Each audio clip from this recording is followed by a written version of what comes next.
Hello दोस्तों, मैं मोहम्मद हसन और इस क्लास में हम फॉन्ट्स की प्रॉपर्टीज़ के बारे में पढ़ेंगे। तो मैं अपना फोल्डर ओपन करता हूँ जहाँ पे हम CSS का वर्क कर रहे हैं।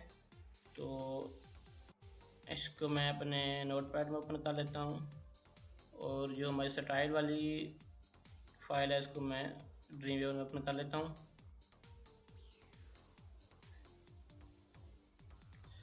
तो हम बात करने वाले हैं फॉन्ट की प्रॉपर्टीज़ के बारे में।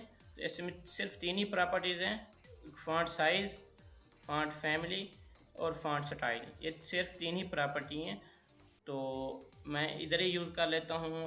मैं पी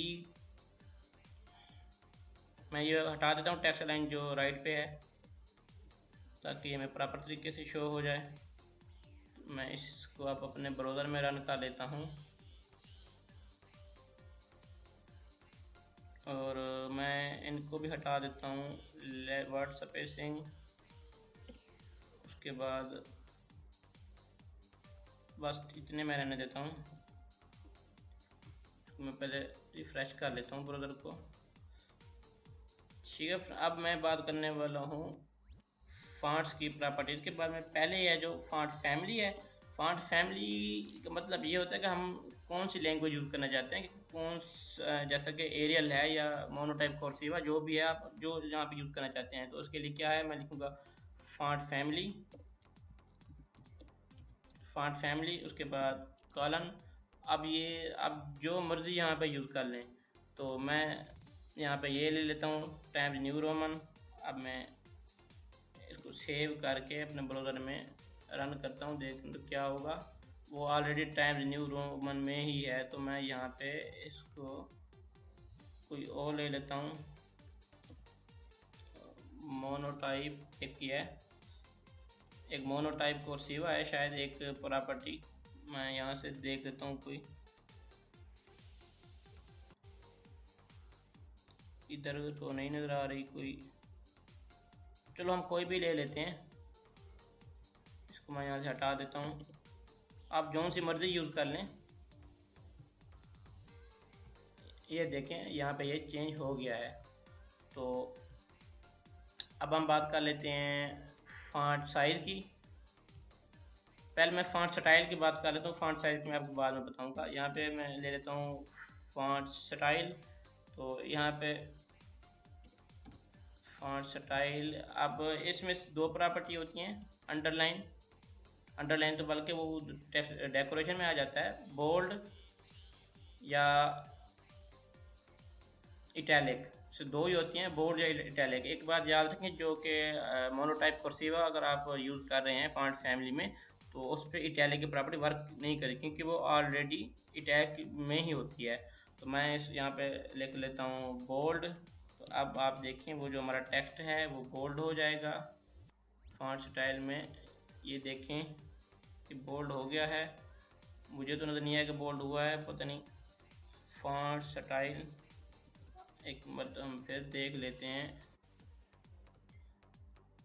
ये प्रॉपर्टी क्यों वर्क नहीं कर रही। यहाँ पे ये लगता है ये ऑलरेडी यहाँ पे बाय डिफ़ॉल्ट ये वाली जो हमने लैंग्वेज लिखी है ये बोल्ड ही है। तो बहरहाल आप इसको यहाँ पे यूज़ कर सकते हैं, बोल्ड या इटैलिक। मैं इटैलिक ले लेते हैं। बहरहाल फ्रेंड आप यहाँ पे लेके यूज़ कर लेना, ये हो जाएगा। अब मैं बात करता हूँ यहाँ पे फॉन्ट साइज़ की। यहाँ पे हम फॉन्ट का साइज़ चेंज करेंगे। फॉन्ट साइज़ मैं लिख लेता हूँ यहाँ पे, अगर मैं 36 पिक्सल लेता हूँ तो क्या होगा, यहाँ पे देखें फॉन्ट का साइज़ इंक्रीज़ हो जाएगा। यहाँ पे देखें ये इंक्रीज़ हो गया है। और CSS में एक और चीज़ है EM। जैसा कि हम पिक्सल लिखते हैं, ये समझ लें एक स्केलिंग का यूनिट है, मेजरमेंट का एक यूनिट है CSS में। इसी तरह एक न्यू है EM। ये क्या करता है, ये भी एक देखें इतना बड़ी हो गया यहाँ पे ये। तो मैं क्या करता हूँ, इसको सिर्फ 6 EM तक ले लेता हूँ। मैं भी बताता हूँ EM और इसमें क्या फ़र्क है पिक्सल में। ये है कि जो 1 EM होता है, 1 EM वो इक्वल होता है 16 पिक्सल के।